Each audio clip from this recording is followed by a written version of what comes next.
وعباد الرحمن الذين يمشون على الأرض هونا وإذا خاطبهم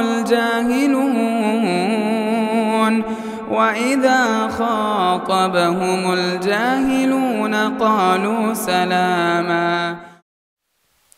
السلام علیکم ورحمۃ اللہ وبرکاتہ. الحمد للہ رب العالمین والصلاة والسلام على سید الانبیاء والمرسلین نبینا محمد وعلى آلہ وصحبہ اجمعین. اما بعد.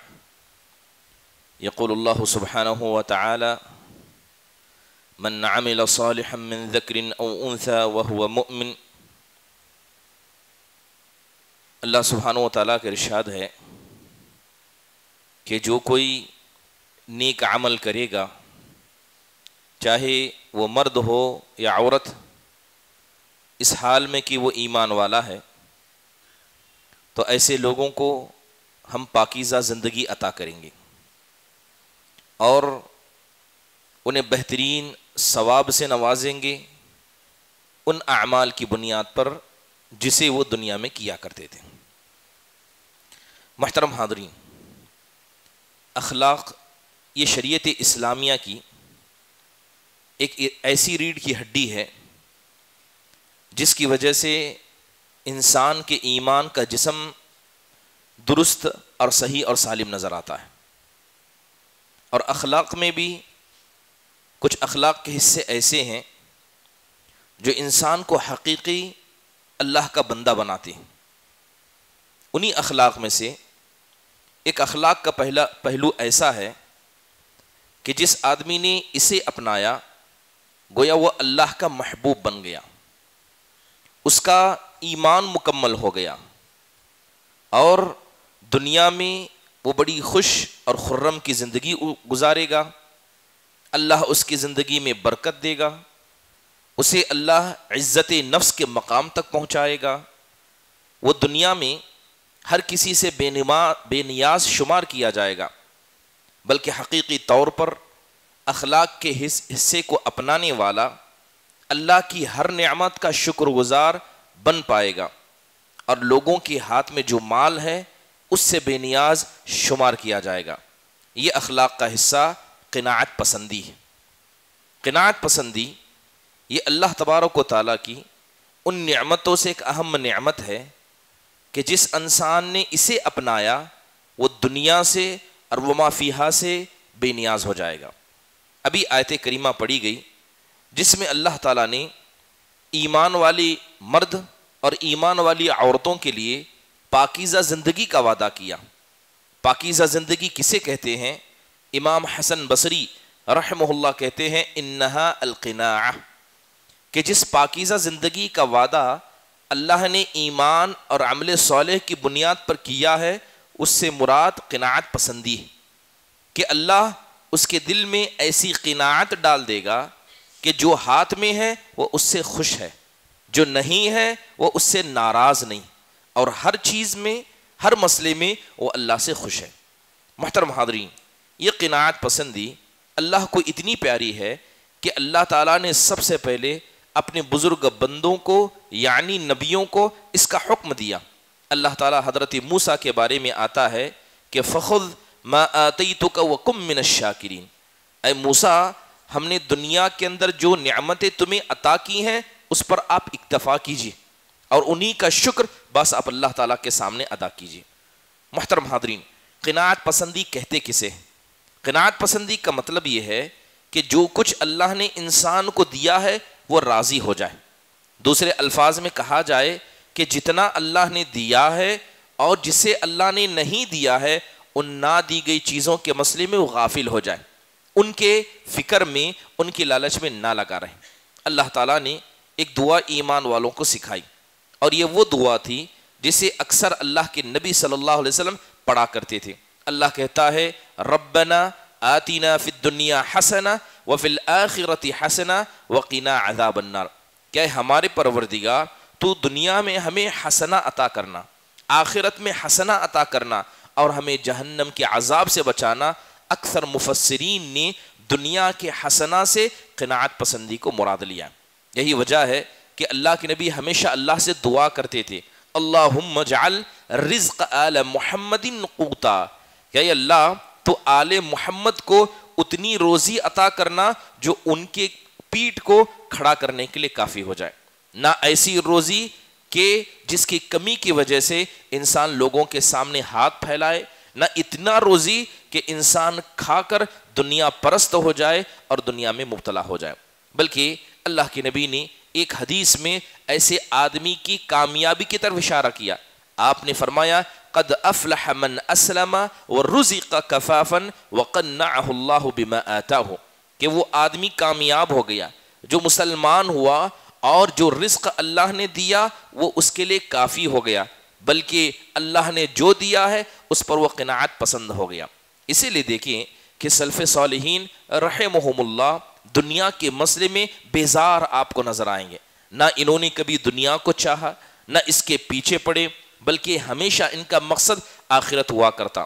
حضرت علی بن ابی طالب کہتے ہیں کہ الرزق رزقان، کہ دو قسم کا رزق ہوتا ہے، ایک وہ رزق جس کو حاصل کرنے کے لیے انسان دوڑتا ہے جسے ہم دنیا کا مال کہتے ہیں، ایک وہ رزق جو خود ڈھونڈتے ہوئے انسان کے پاس آتا ہے اگرچہ انسان اس کے پاس نہ جائے۔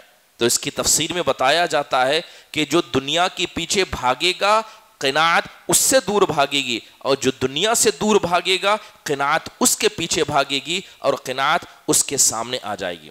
ابو سلیمان الدارانی رحمہ اللہ کہتے ہیں کہ ان قوما طلب الغنى فحسبوا انه في جمع المال، کہتے ہیں کہ میں نے کچھ لوگوں کو دیکھا، انہوں نے سمجھا کہ بے نیازی یہ ہے کہ انسان کو اللہ اتنا مال عطا کرے کہ اس مال کی وجہ سے وہ ہر کسی سے بے نیاز ہو جائے، جبکہ حقیقت میں نے قناعت میں بے نیازی پائی۔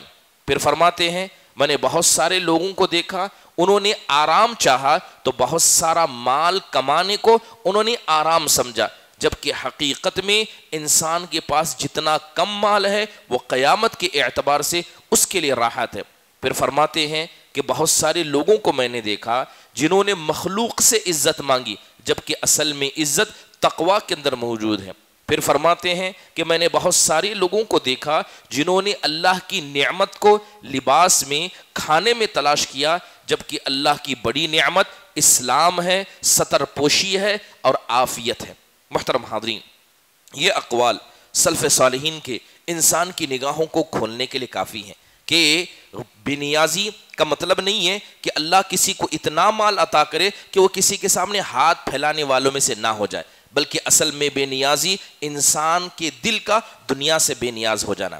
بات اگر دنیا کی کریں، اللہ کے نبی نے صاف فرمایا اگر کسی ابن آدم کے پاس 2 پہاڑ بھر کا سونا ہوگا وہ تیسرے پہاڑ کی لالچ کرے گا، اور اس کی لالچ کو اور اس کے پیٹ کی حرص کو قبر کی مٹی ہی بند کر سکتی ہے۔ لہذا اصل بے نیازی ہے کہ انسان دنیا سے بے نیاز ہو جائے۔ بہت سارے لوگ سمجھتے ہیں کہ انسان کے پاس جتنا مال ہوگا اللہ جتنی اسے دولت عطا کرے گا اس سے وہ آرام سے رہے گا، جبکہ جتنی دولت اللہ دے گا اتنا ہی لمبا حساب قیامت کے دن اس کا ہوگا۔ اس لیے آپ نے حدیث سنی ہوگی کہ قیامت کے دن جو فقیر ہوں گے، جو غریب اور قلاش ہوں گے، وہ مالداروں سے 50,000 سال پہلے جنت میں جائیں گے۔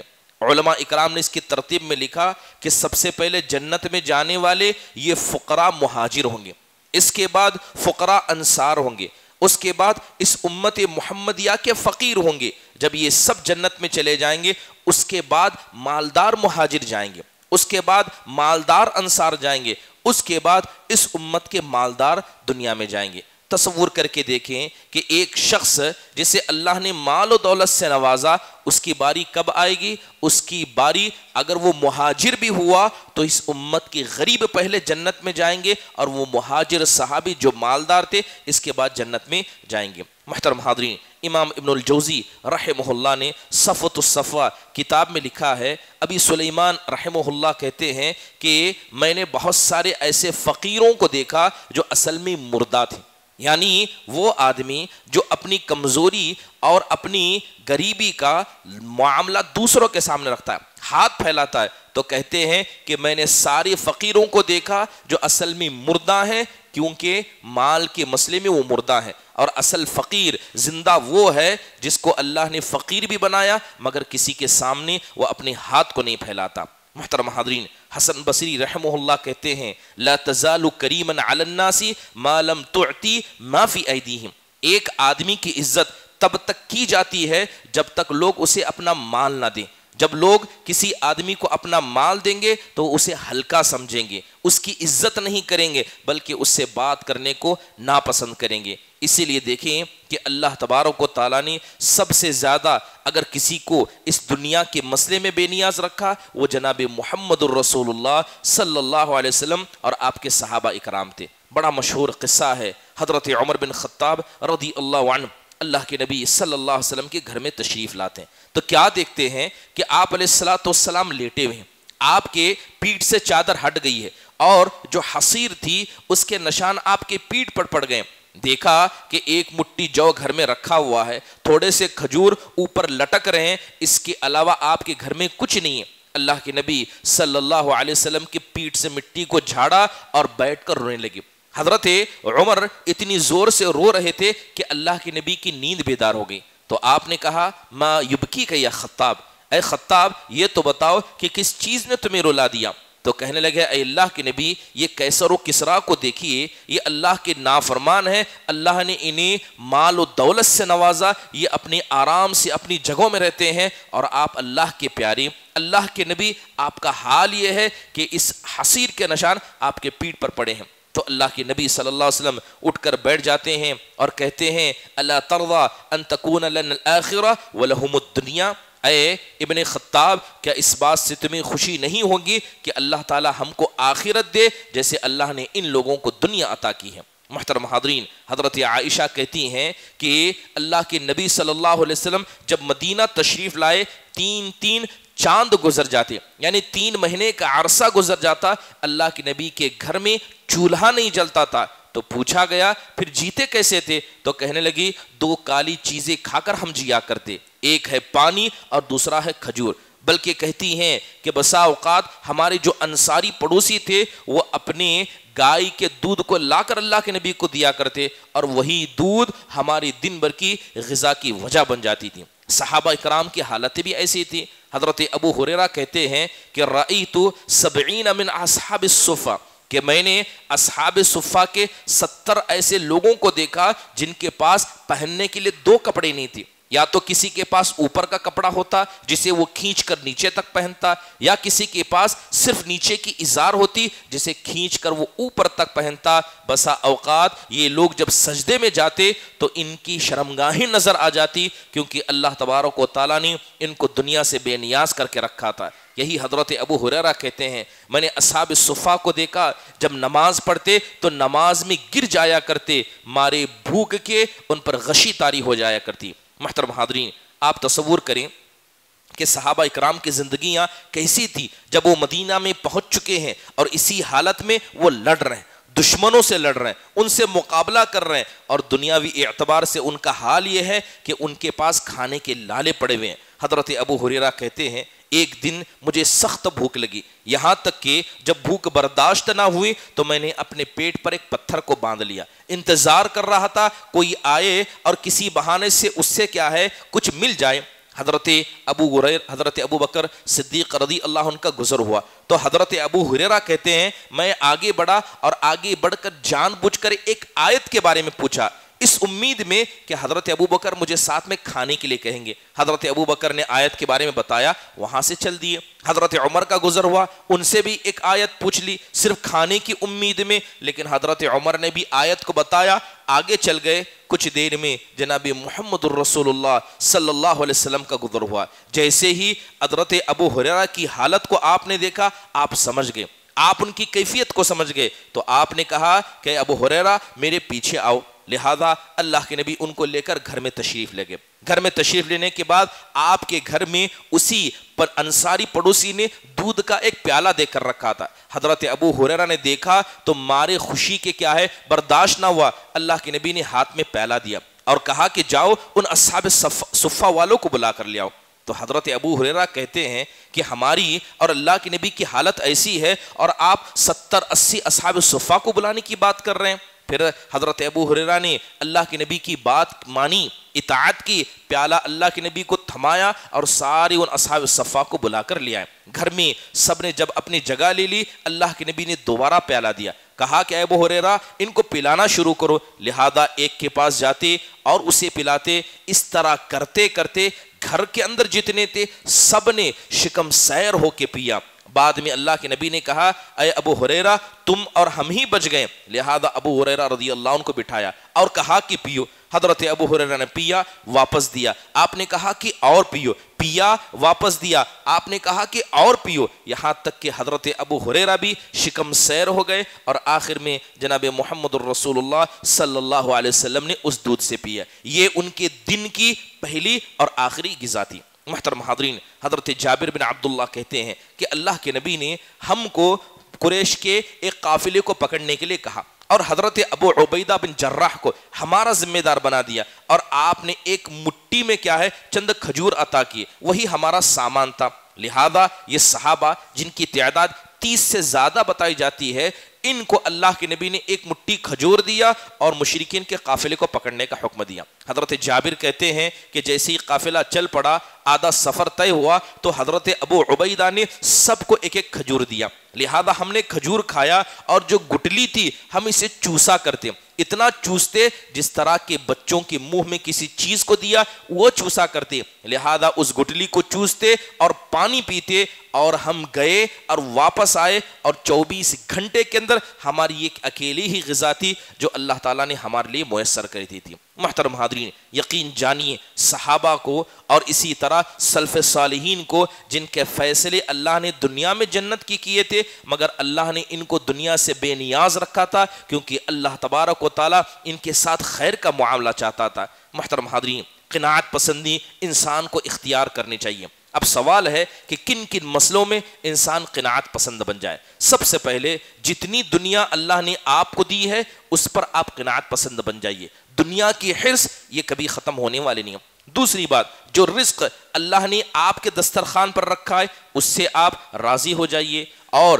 اسی طرح جو جسم اور صورت و شکل اللہ نے آپ کو دی ہے اس سے آپ اللہ سے راضی ہو جائیں۔ اس کے علاوہ جو کچھ آپ کے پاس ہے اسے محفوظ رکھیں اور کسی کے سامنے کبھی ہاتھ نہ پھیلائیں، اس میں انسان کو قناعت پسند ہونا چاہیے۔ اس کے علاوہ جو لباس اللہ نے دیا ہے کبھی مطالبہ نہ کریں کہ آپ سب سے فاخرانہ لباس پہنیں، سب سے اچھا لباس پہنیں، اس کے مسئلے میں بھی انسان کو قناعت پسند ہونا چاہیے۔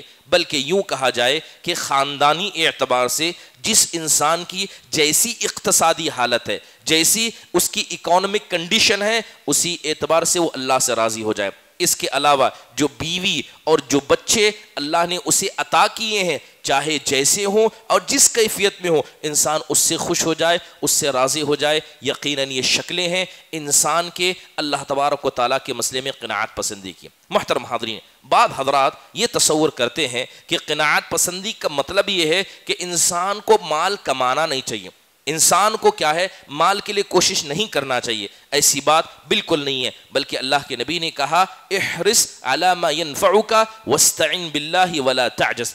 آپ نے کہا کہ جو چیز تمہیں فائدہ پہنچائے اس کو تلاش کرنے میں تم آگے بڑھو، لیکن ایک بات یہاں سمجھنے کی ہے کہ اگر کوئی آدمی دنیا کمانے میں اس قدر ملوث ہو جائے کہ وہ اللہ کے حق کو چھوڑنے لگ جائے تو ایسا آدمی اللہ کا نافرمان ہوگا۔ بلکہ آپ تصور کریں کہ انسان کو اللہ نے جتنا دیا اس پر خوش ہو جائے، اسی کے ساتھ وہ زندگی گزارے، یہ اس کے لیے سب سے بہترین چیز ہے۔ محترم حاضرین، قناعت پسندی کا بعض لوگ یہ مطلب سمجھتے ہیں کہ انسان کو غریب اور فقیر بن کر رہنا چاہیے، جیسے کہ صحابہ تھے، تابعین تھے، جبکہ حقیقت ایسی نہیں ہے۔ بلکہ جو اللہ نے دیا ہے اس پر خوش ہو جائیے، دوسروں کو دیکھ کر مال کی لالچ اور اس کی کوشش مت کیجیے، کیونکہ جو آدمی مال کی محبت کو دل میں رکھے گا وہ اس مال کا غلام بن جائے گا، اور اس مال کو حاصل کرنے کے لیے حلال و حرام کی تمیز بھول جائے گا۔ لہذا مال انسان کے ہاتھ میں ہو، اس کے دل میں وہ مال جگہ نہ پڑ پائے۔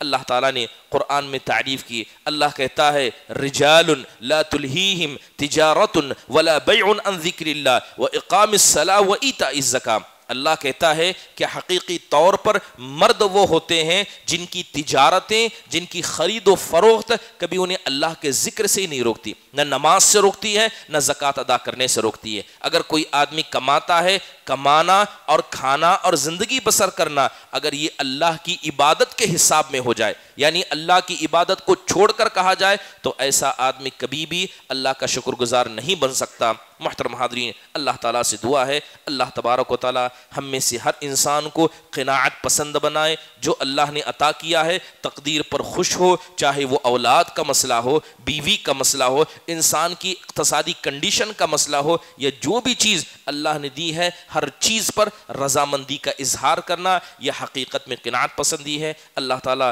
ہم میں سے ہر انسان کو اس اخلاق کے عظیم حصے قناعت پسندی کو اختیار کرنے کی توفیق نصیب فرمائے، آمین۔ اقول قولی هذا واستغفر الله لي ولكم ولسائر المسلمين من كل ذنب فاستغفروا انه هو الغفور الرحيم۔ جزاكم الله خير واحسن الله اليكم۔ السلام علیکم ورحمۃ اللہ وبرکاتہ۔ مسجد عباد الرحمن کے پلیٹ فارم سے ہونے والی دعوت و تبلیغ کے مشن کو آگے بڑھانے میں ہمارا بھرپور ساتھ دیں۔ علم و عمل سے ناطہ جوڑنے کے لیے اہل علم سے جڑیں۔ مسجد عباد الرحمن کے یوٹیوب چینل کو سبسکرائب کریں اور آگے شیئر کرنا ہرگز نہ بھولیں۔ فجزاکم اللہ خیر۔